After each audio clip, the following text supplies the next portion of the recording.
And what I want to do right now, Katherine, is answer some frequently asked questions. Now, the first and most common question we get is, do I need to do this with my partner? Absolutely not. I'd say that most of the people who do it are people who are just coming in as an individual. Sometimes people don't even ever want to speak to that person again, which, if someone behaves really badly, is understandable. We don't have an agenda that you need to be friends. We don't have an agenda that you need to stay connected. We certainly don't have an agenda that you need to do it as a couple, but if you do it as an uncoupling couple, we have certain instructions for you that we've created just for you. So we give you guidance on how best to do that. But truthfully, the majority of people who come into the program are single and are just struggling with a hurting heart. I see. Now, the second question is this relevant if I don't have children or if I'm not married? Absolutely, and as a matter of fact, in many ways, I'd say it's if you want to be in a couple, a happy, healthy relationship, I would say that it's kind of mandatory, because you want to be able to turn your breakup into, which is really the worst thing for many people that's ever happened to them, but you want to be able to turn it into the best thing that's ever happened. And that's always going to have to do with wisdom gained and lessons learned that you can now pay forward into your next relationship. You don't want to take unfinished business from a past partner into your new relationship, because you will sabotage that relationship. You want to go into your next relationship clear, wise, having healed that wound, and having been, all the more capable of loving because of it. Next question is, I got divorced over 5 years ago.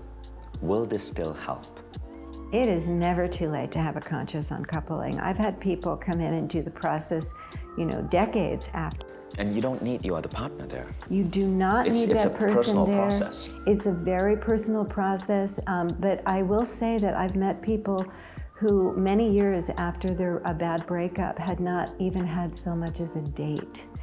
And very often we've been able to trace it back to their heart. They thought the time could heal everything, and they thought that eventually they'd get to a place, where they would find love again, and they just didn't, and they didn't know why it wasn't happening until they did conscious uncoupling, and then they kind of saw all of the covert ways they had shut down, that they were guarded, that they were pushing people away even though they desperately wanted love.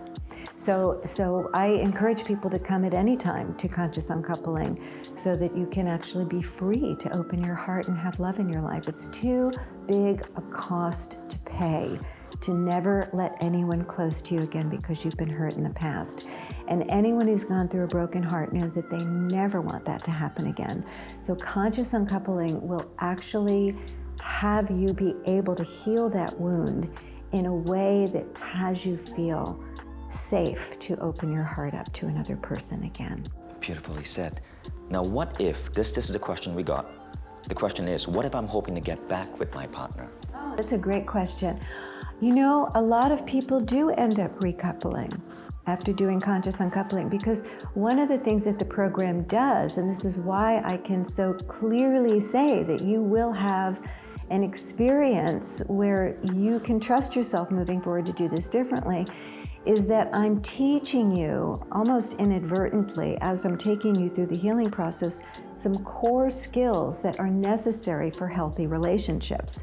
So, like the self-soothing that happens in the first week, or the ability to take personal responsibility in the second week or the third week, where we look at your core wounds and how that's been playing out in relationships, and how you become conscious of that in such a way that you don't do that anymore. All of these things create good relationships. So very often people will end up recoupling. However, what I suggest is that you come in without an agenda, that you really come in to complete the dynamic of that relationship, because if you do end up recoupling, it's going to be a different relationship with that person. So just keep your focus on yourself and on doing the process, and let go of the outcome. Next question is, what if I'm in a relationship and I'm just thinking of leaving? I think it's very smart of people to come in to do conscious uncoupling as preventative medicine. How can I make sure that this is going to go well, so that our family stays intact, or so that I don't devastate the other person. And you're going to get some really good tools about how to keep things on track, to do this in a mindful, kind, and respectful way. And finally, how is the online program different from, say, reading the book? Well, the online program is just not to be compared. I mean, the opportunity to be with other people, to hear the sound of my voice, to see me with you every day on demand, and also to be supported by the experts, the Conscious Uncoupling experts who are there. It's going to be a completely different experience and will expedite your healing. I always recommend doing it in community. It's a form of personal healing as well as group therapy. Yeah. And it's powerful how this process can so transform your life. So I'm so glad you came into our lives, Katherine. Thank you. Thank you. And thank you guys for joining in.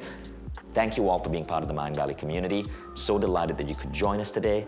And I know we'll be seeing you again pretty soon.